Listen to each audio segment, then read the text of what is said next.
ভাববেন না আমরা চাই সবাই মিলে এই দেশকে গড়ে তোলার জন্য। আমরা বলছি দেশে এসে দেশের মানুষের হয়ে রাজনীতি করুন, দেশের জন্য রাজনীতি করুন। দীর্ঘ সময় ধরে আওয়ামী অত্যাচারের কষাঘাতে নির্যাতিত হয়ে আপনারা দেশ থেকে দূরে আছেন, কিন্তু যেদিন শেখ হাসিনা পতন হয়েছে আপনাদের সকল মামলা খালাস হয়ে গিয়েছে, কোনো মামলা নাই, কোনো কিছু নাই, তারপর কি দেশের মাটির ঘাম নিতে আপনাদের ইচ্ছা হয় না? কেন আপনারা এখনো দেশের মাটিতে বসে আছেন? প্রধানমন্ত্রী তো নিশ্চিত হলেই কি দেশে আসবেন? দেশকে ভালোবাসলে কোন মানুষ দেশের মাটি থেকে এক মুহূর্তের জন্য কোনো বিনা কারণে দূরে থাকতে পারে না।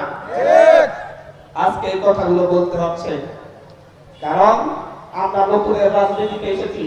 এই বাংলাদেশের মানুষ 54 বছরের সেই বাইনারি রাজনীতি যদি গ্রহণ করত, পরিবারতান্ত্রিক রাজনীতি যদি গ্রহণ করত, তাহলে এই দেশের ছাত্র জনতা 24-এর অভ্যুত্থান ঘটাতো না। 24-এর অভ্যুত্থানের মধ্য দিয়ে পরিবারতান্ত্রিক রাজনীতির প্রতি দেশের মানুষ না বাস্তবতা দেখিয়ে দিয়েছে।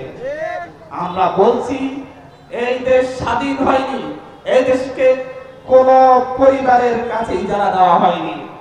নির্দিষ্ট দুই একটা পরিবারের এই দেশকে শাসন করবে, শোষণ করবে, সবকিছু করবে, তার হতে দেওয়া হবে না।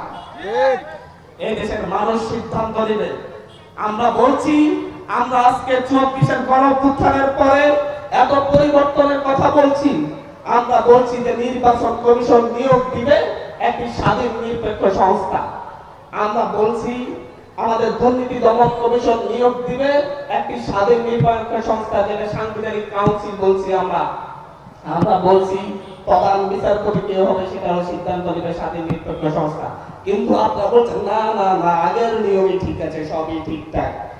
এত প্রতারণা জাতির সাথে আর কত করবেন? শহীদ ওয়াসিমের রক্তের কথা বলে যাচ্ছেন। শহীদ ওয়াসিম শেখ হাসিনার তৈরি নির্বাচন ব্যবস্থায় নির্বাচনের জন্য শহীদ ওয়াসিম রক্ত দেয় নাই।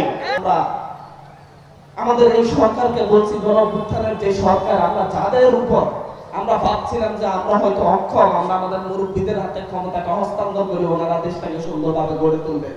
কিন্তু আমরা দেখছি এই সরকার যেইভাবে মাথা উঁচু করে দাঁড়ানোর কথা ছিল সেইভাবে মাথা উঁচু করে দাঁড়ায় নেই, বরং বারবার অত্যাচারীদের কাছে মাথা নোয়াচ্ছে। আওয়ামী লীগকে নিষিদ্ধ করা হয়েছে, কিন্তু প্রত্যেকটা ইউনিয়নে এখন আওয়ামী লীগের সেই ভোটচোর চেয়ারম্যান নাম্বারগুলো হয়ে গেছে।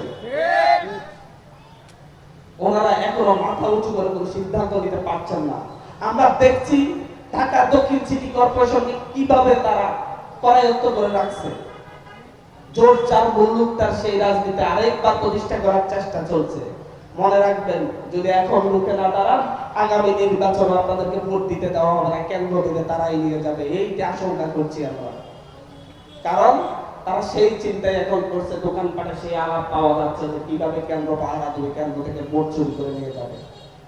আপনাদের অধিকার শুধু আমরা চিল্লাইলেই হবে না, আপনাদেরকেও সেই অধিকারের জন্য সচেষ্ট হতে হবে। সকলে মিলে বাংলাদেশ, আমি 1 2 3 4 জন মিলে বাংলাদেশ না, 17 কোটি 18 কোটি মানুষ নিয়ে বাংলাদেশ, এবং 17-18 কোটি মানুষ ঘুরে দাঁড়ালেই এই বাংলাদেশ ঘুরে দাঁড়াবে ইনশাআল্লাহ।